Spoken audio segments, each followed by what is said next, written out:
मेरे प्रिय आत्मजन, आप सबको मेरी तरफ से ढेर सारा प्यार और आशीर्वाद। आज हम श्वास ध्यान की बात करने जा रहे हैं कि जो सांस का ध्यान है, श्वास ध्यान है, इसको हम कैसे करते हैं, क्या करते हैं। तो सबसे पहले हम ये चाहते हैं कि थोड़ा सा आप ये समझो कि सम्यक श्रवण क्या है। क्योंकि किसी भी ध्यान के बारे में, कोई भी आप ध्यान सीखते हो, ध्यान सीखने के पहले सबसे पहले ये जानना होता है कि श्रवण क्या है, सुनना क्या है। क्योंकि हमारे देश में एक महापुरुष हुए हैं, महावीर, इन्होंने सम्यक श्रवण पे ही बात की है। इन्होंने कहा कि अगर सम्यक श्रवण किया जाए तो भी मुक्ति संभव है। तो सम्यक श्रवण क्या है, सबसे पहले हम इस पे बात करते हैं। सम्यक श्रवण ऐसा सुना जाए जैसा सुना जाना चाहिए। इसके लिए हम आपको कुछ बताते हैं कि जब आप किसी बुद्ध पुरुष की या किसी महापुरुष की आप वाणी सुनते हो, सत्संग सुनते हो, तो वो ये सुनना ऐसा हो कि फिर आप उस दौरान और कोई काम न करो। भले आप शाम को सुनो, दिन में सुनो, कभी सुनो, लेकिन आप ऐसा सुनो एकदम मौन होके कि सिर्फ सुनना ही रह जाए।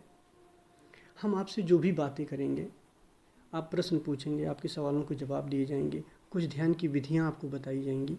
तो हम चाहते हैं कि ये सब जो कुछ भी हो आपके लिए, जब आप सुनो तो सुनना ऐसा हो कि ये पूर्ण हो, परिपूर्ण हो सुनना। जैसे हम बहुत सारा एक भोजन एकदम से मंगा लें, बहुत सारी चीज़ें एकदम से मंगा लें और हम खा ना पाएँ, हम अपच हो जाए हमारे लिए। तो आप सवाल पूछो और सवाल पूछते जाओ, और सवाल ऐसे हों कि जो आपके सवाल हों, जो मैं आपके सवालों का उत्तर दूं, वो सवाल खाली पूछना ही महत्वपूर्ण ना हो, वो सुनना भी महत्वपूर्ण हो। आप अपने सवालों को सुने और सुनने के दौरान उस तरीके से ध्यान करें जैसा कहा जाता है। क्योंकि जो सवाल होते हैं ये आपके सवाल बहुत गहराई से आते हैं, और जो सवाल अंदर से आते हैं, हमारी समस्या होती है, उसको अगर हम ठीक से सुने तो वो पूरी तरीके से हम उसमें उतर जाते हैं, उसमें आ जाते हैं। नहीं तो क्या होता है कि हम बोल कुछ रहे हैं, आप समझ कुछ रहे हैं।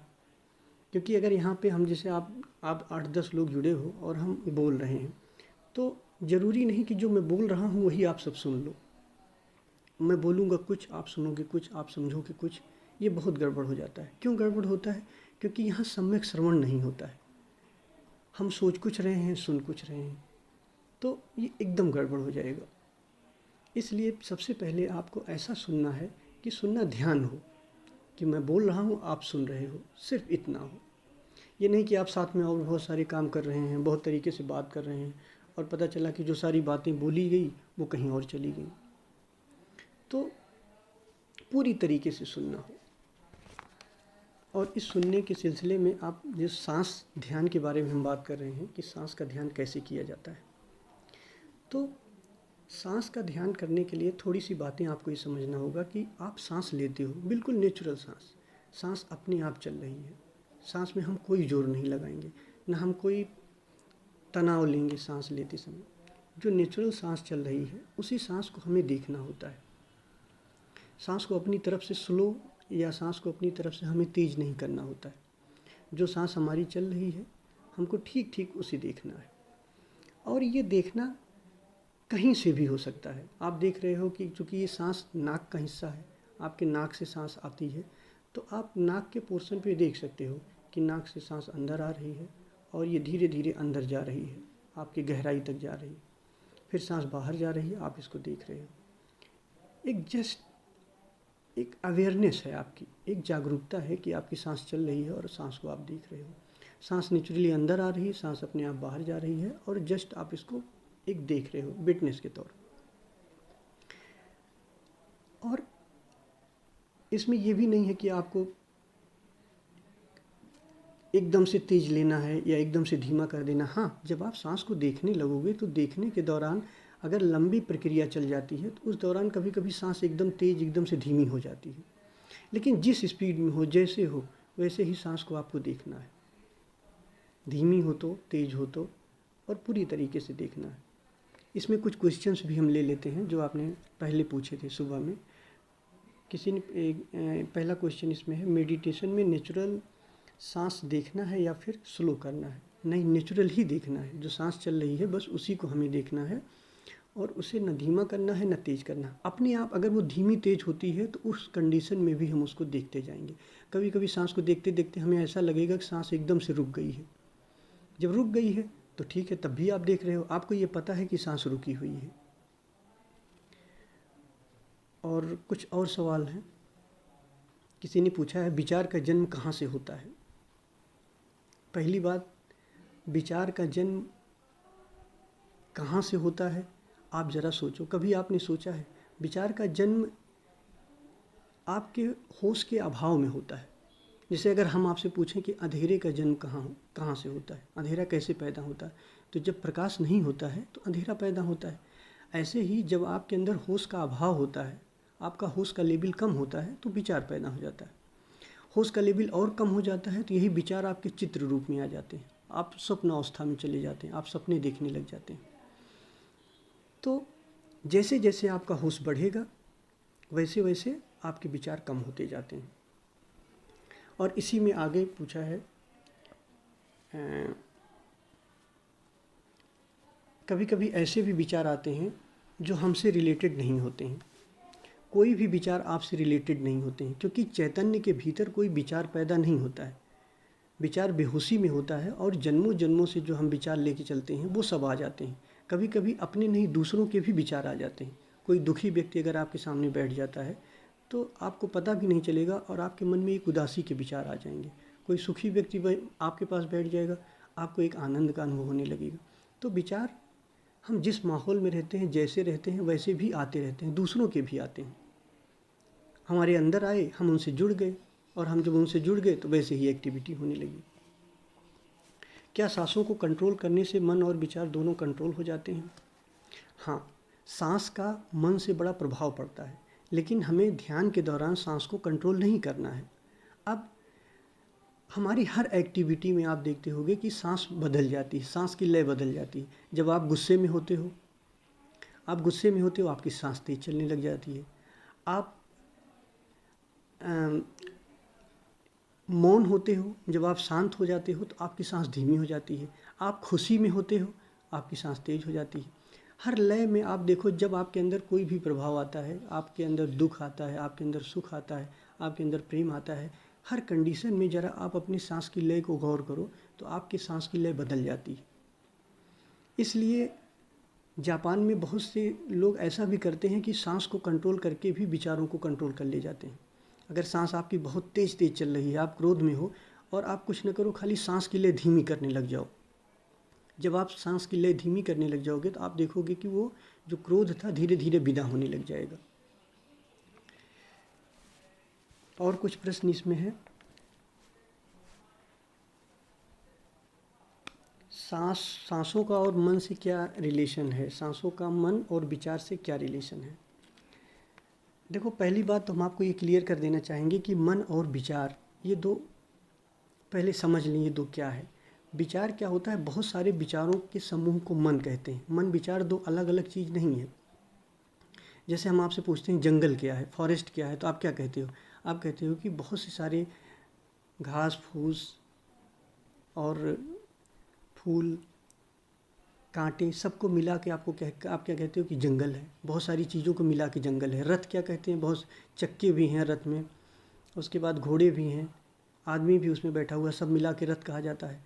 तो वैसे ही अगर हम ये देखें कि जो बहुत सारे विचार हैं, अच्छे विचार, बुरे विचार, बहुत सारे विचार अगर एक तरफ से मिला लिए जाएं और उनको जोड़ दिया जाए तो वो मन कहा जाता है। मन विचारों का समूह है, जिसमें अच्छे विचार होते हैं, बुरे विचार होते हैं, बहुत सारी चीज़ें होती हैं। और कुछ सवाल आपके लिए लेते हैं। हाँ, किसी ने पूछा है कि अगर डेली 3 घंटे ध्यान करते हैं, 3 आवर्स पार्ट में मेडिटेशन करते हैं, तो कितने समय में इनलाइटेंड हो सकते हैं, मुक्त हो सकते हैं? पहली बात, मुक्ति का कोई क्राइटेरिया नहीं है, ना कोई टाइम है। आप कर सकते हो, लेकिन इसमें आपको फल की इच्छा नहीं करनी है कि कितना समय हमको लगेगा मुक्त होने में। आप बहुत सारी चीज़ें करते हो जीवन में, आप कोई नौकरी करते हो, कोई काम करते हो, तो आप उसकी सैलरी चाहते हो, आपको पारिश्रमिक चाहिए होता है। वही आदत हम यहाँ नहीं लेके चल सकते हैं। क्यों? क्योंकि ध्यान में जब हम ध्यान में जा रहे हैं तो हम एक प्रभु की भक्ति कर रहे हैं, परमात्मा की भक्ति कर रहे हैं, ईश्वर की भक्ति कर रहे हैं, और वहाँ पे हम ये सोच के बैठें कि हमें कोई भी चीज़ नहीं चाहिए। हे प्रभु, सिर्फ यह एक टाइम ऐसा है जिसमें मुझे कोई भी चीज़ नहीं चाहिए। मैं मेहनत करूँगा, लेकिन ये मेहनत, इस मेहनत की मुझे कोई पारिश्रमिक नहीं लेनी है, कोई मेहनताना नहीं लेनी, कोई सैलरी नहीं लेनी है। तो आप बुद्धत्व के लिए श्रम कर रहे हो, आप परिश्रम करो, ध्यान करो, लेकिन बुद्धत्व फल के रूप में मत चाहो, क्योंकि अगर फल के रूप में आप चाहोगे तो ये चाह ही आपकी बाधा बन जाएगी। कितने समय में नहीं कहा जा सकता है। आपकी बातों से ऐसा लगता है कि आप बहुत ही बेचैन हो रहे हैं, धैर्य की कमी है। नहीं, ऐसा नहीं हमें सोचना है। हमें बस श्रम करना है, और इस श्रम में जो भी परमात्मा जो दे दे हमको, जैसा भी दे दे, वो प्रसाद रूप है, उसको हम ले लेंगे। और कुछ बातें, जब ध्यान करता हूँ तो टाइमर लगा के करना पड़ता है, पर कभी कभी टाइम पूरा ना होने पर भी मन करने लगता है अब बस करो। तो इस मन पर काबू कैसे पाएं? देखो, पहली बात थोड़ा सा मैं आपको बताता हूँ कि मन क्या है। मन एक तरीके से ये खुला रहता है, मन को एकदम से हमें छोड़ देना होता है। आप मान लो, जैसे आज हम सांस ध्यान के बारे में बात कर रहे हैं, श्वसन ध्यान के बारे में बात कर रहे हैं। आप सांस को देखते हो, जब आप सांस को देख रहे होते हो, उस दौरान क्या होता है, बीच बीच में आपका ध्यान सांस से हट जाता है और फिर आप मन को विचार चलने लग जाते हैं। आप इसमें परेशान मत हो, आप बराबर सांस को देखते रहो, सांस को देखते रहो, सांस को देखते रहो। आप ये कभी मत सोचो कि आप कंटिन्यूअस लगातार एकदम से आप सांस को देखने लग जाओगे। बार बार होगा कि आप सांस को देख रहे होगे और आपका ध्यान अचानक हट जाएगा और मन पे चला जाएगा, विचार पे चला जाएगा, मन पे चला जाएगा, आपका मन चलने लगा, क्या करने लगा। तो आपको धीरे धीरे एक क्रोध उत्पन्न होगा, परेशानी आएगी, यार उठो, अब यहाँ से उठ जाओ, उठ जाओ। नहीं, ऐसा नहीं करना है। जितना भी चला जाए, आप सांस को देख रहे हो, नेचुरल आप सांस को देख रहे हो, सांस चल रही है। उस दौरान जब भी आपके मन में विचार चलता है, भाव चलता है, तो आप अनजाने में द्वंद्व करने लग जाते हो, लड़ने लग जाते हो, सांस को देखना छोड़ देते हो और मन में संघर्ष करने लग जाते हो। तो आपको वो संघर्ष नहीं करना।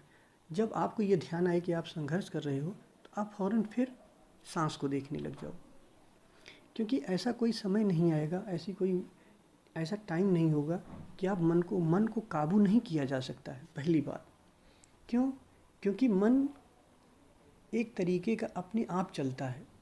मन, जैसे मैं आपको थोड़ा सा उदाहरण दूं, जैसे एक पानी है, एक मग है, मग में भरा हुआ पानी है, और उसमें बहुत सारे मिट्टी, धूल आप सब मिलाए हुए हो, और हाथ से उसको चलाते रहो। हाथ से जब चलाते रहते हो तो वो क्या होता है कि एकदम से वो बढ़ता रहता है और पूरा का पूरा चीज़ों को गंदा कर देता है। लेकिन अगर आप उसको शांतपूर्वक देखते जाओ तो वो धीरे धीरे नीचे बैठ जाता है। तो मन देखने से मिट जाता है। मैंने शुरू में आपको बताया कि मन होश का अभाव है। जब आपके अंदर होश की कमी होती है तो विचार चलने लगता है और विचारों का जोड़ मन हो जाता है।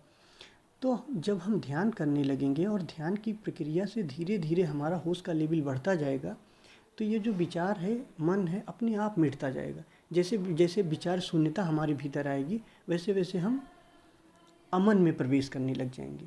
इसलिए मन को कंट्रोल करने या मन को काबू करने के लिए आप परेशान ना हो, ना मन को काबू करने की कोशिश करें। मन को काबू करना वैसे ही है जैसे हम अपने दोनों हाथों को लड़ाएं। दोनों हाथों को लड़ाएं तो हम उसमें अपने आप थक जाएंगे, हम जीत नहीं पाएंगे। ये स्वयं का संघर्ष हो जाता है।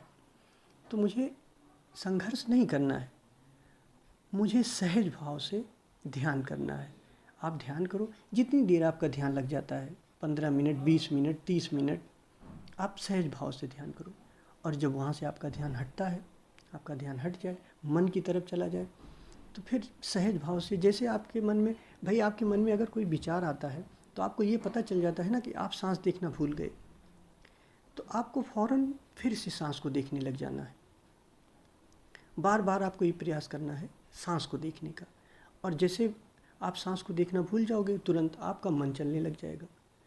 तो मन को कभी काबू में मत करने की कोशिश करो। मन को ऐसा समझो जैसे मन से आपका कोई मतलब ही नहीं है, बस आप सांस को देख रहे हो, सांस को देख रहे हो, सांस आ रही है जा रही है, सांस आ रही है जा रही है, हम इसके विटनेस हैं, बस हम इसको देख रहे हैं। बीच में जहाँ जब भी ध्यान आपका सांस से हटेगा, आप तुरंत मन पे चले जाओगे। और जब आप मन पे चले जाओगे तो बस आप ये समझ लेना, ये कसौटी है कि अब मुझे फिर से सांस देखना है, फिर आप सांस देखने लग जाओ।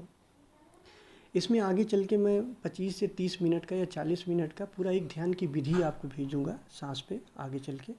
और ये आपको लगा के करना, जैसे ये आप ऑडियो मेरा जो है, आप एक रिकॉर्ड इसको जो है ऑन कर लेना और ऑन करके आप सुनना। इस दौरान ऑन रहे और ध्यान भी आप करते रहना, तो ये बात आपकी पूरी समझ में आ जाएगी आपको कैसे करना है। तो आज यहीं पे हम अपनी बात को विराम देते हैं। नेक्स्ट टाइम फिर हम आपके और भी जो बहुत सारे क्वेश्चन होंगे उसको भी हम लेते रहेंगे और बताते रहेंगे। लेकिन आप पूरा ये कोशिश करें कि खाली क्वेश्चन की होड़ में आपको नहीं जाना है। आप भले कम क्वेश्चन पूछें, 1 क्वेश्चन पूछें, 2 क्वेश्चन पूछें, जो आपके समझ में ना आए क्वेश्चन पूछें, बट उस क्वेश्चन को फिर समझने का पूरा प्रयास करें, सम्यक श्रवण। अगर आप ठीक से क्वेश्चन समझ जाएंगे तो ही आप ध्यान कर पाएंगे, नहीं तो मेरी इसी बात को हर आदमी हर तरीके से समझ रहा है। तो आपको ठीक वही समझना है जो मैं बोल रहा हूँ। आज इतना ही, धन्यवाद।